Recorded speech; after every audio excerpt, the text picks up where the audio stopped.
Sim, Senhor, uma palavra de vida eterna com a missionária Defran. Jeremias, capítulo 1, versículos do 4 ao 9. Assim veio a minha palavra do Senhor dizendo: Antes que eu te formasse no ventre, eu te conheci, e antes que saísses da madre, te santifiquei, e às nações te dei por profeta. Então disse eu: Senhor Jeová, eis que não sei falar, porque sou uma criança.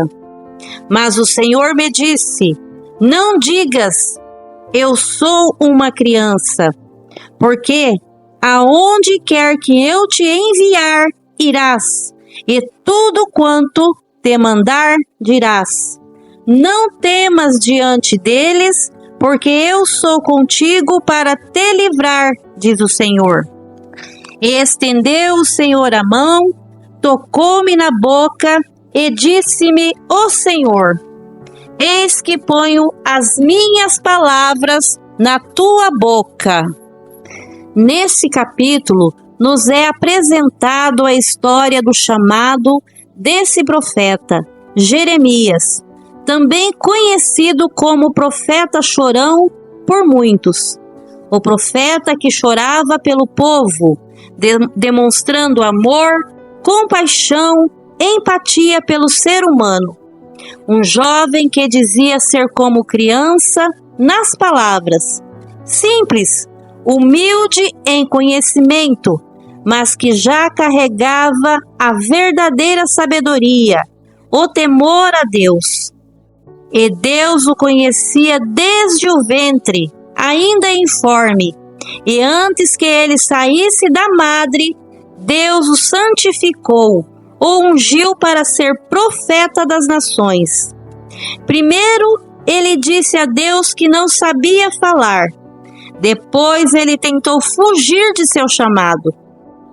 Por ser jovem, ele sentiu medo, pois Deus disse que ele seria profeta de nações. Ele deve ter imaginado as pessoas com quem ele devia falar, pessoas importantes, com mais conhecimento do que ele, e isso o fez tremer na base. Mas Deus o conhecia, não é mesmo? E Deus o encorajou dizendo: Não temas diante deles, porque eu sou contigo. Amados, quando o grande eu sou diz que é com a gente, quero ver quem nos impede de fazer o que ele nos manda. Jeremias sentiu esse poder sobre ele e foi para cima daquele povo. Profetizou em Anato, sua cidade natal, que era próxima a Jerusalém.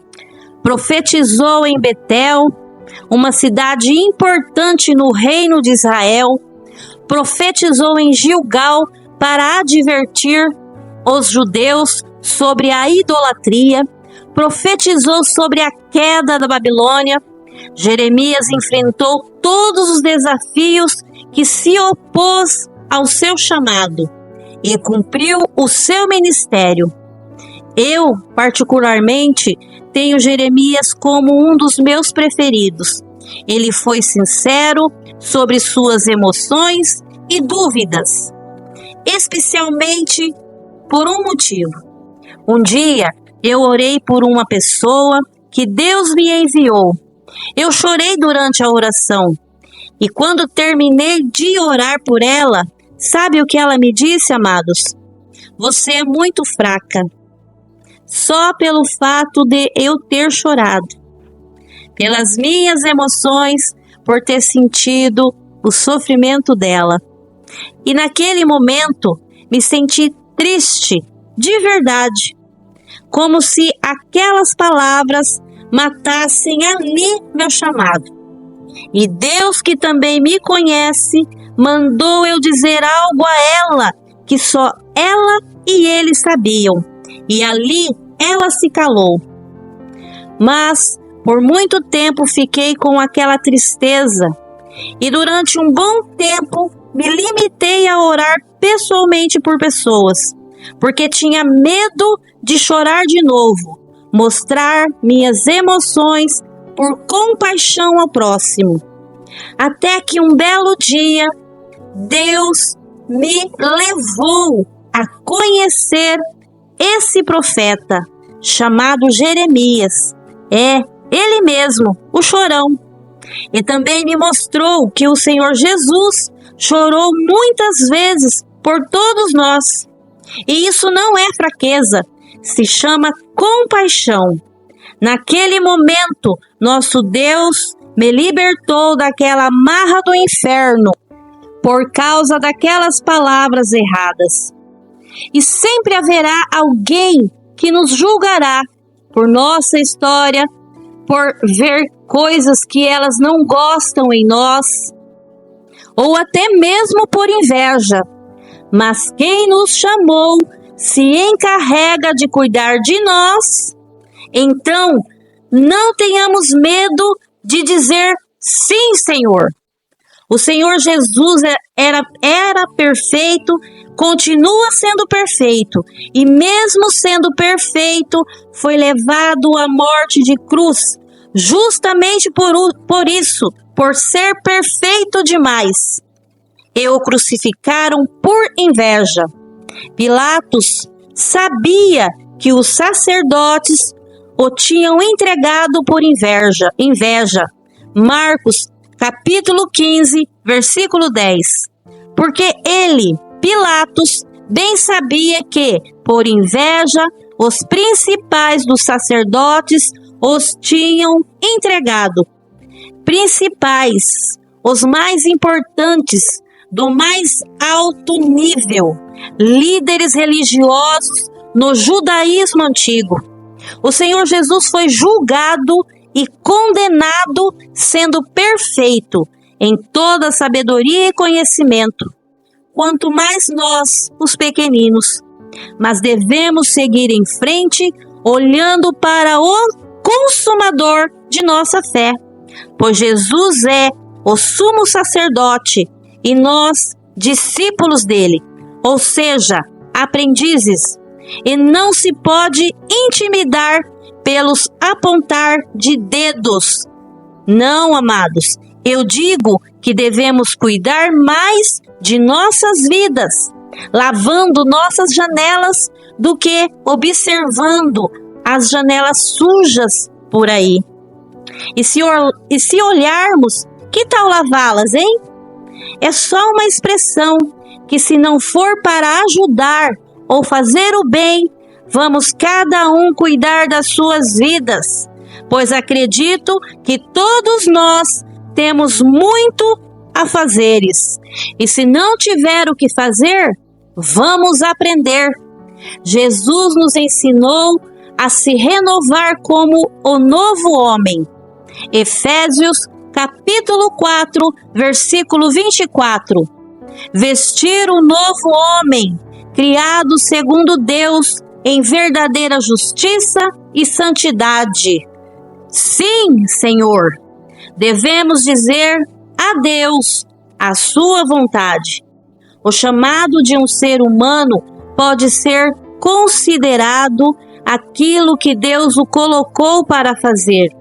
O que você está fazendo hoje, se te dá prazer e você faz com amor e beneficia outras pessoas, pode-se dizer que é um chamado. Tantas profissões importantes que cuidam de vidas. Nós, donas de casa, cuidamos do nosso lar, cuidamos do bem-estar da nossa família. Homens nas suas profissões, buscando o melhor para a sua família. Tudo o que é feito com amor e temor a Deus é chamado. Nunca deixe ninguém matar seu chamado, seus dons. Deus nos escolheu ainda no ventre para darmos frutos. 1 João, capítulo 15, versículo 16. Vocês não me escolheram, mas eu os escolhi eu os designei para que vão e produzam fruto, e que o seu fruto permaneça. Colossenses 1, versículo 10. Para que sejam dignos do Senhor, completamente agradáveis, frutificando em boa obra. Nunca tenha medo de exercer o seu chamado diante daquele que você pensa ser limitação, pois fiel é o que te chamou para cuidar de tudo por você e cuidar de você. Cuida bem do seu chamado, pois um dia todos daremos conta ao Senhor daquilo ou de quem Ele colocou sob os nossos cuidados. Vamos orar? Senhor, eu quero começar já te agradecendo por escolher os pequeninos para levar as suas palavras e saber que o Senhor não vê como o homem vê. Nos dê coragem para sermos sinceros no nosso caminho. Senhor, capacita a todos os que me ouvem agora e dizem sim, Senhor, ao chamado que o Senhor colocou em suas vidas para cuidarem. Os ajude a cumprir toda a sua vontade e que sejam instrumentos de bênção aonde o Senhor os colocou. Eu oro em nome de seu Filho amado, os abençoando. Muito obrigado, meu Pai. A ti entrego toda a honra e glória. Amém.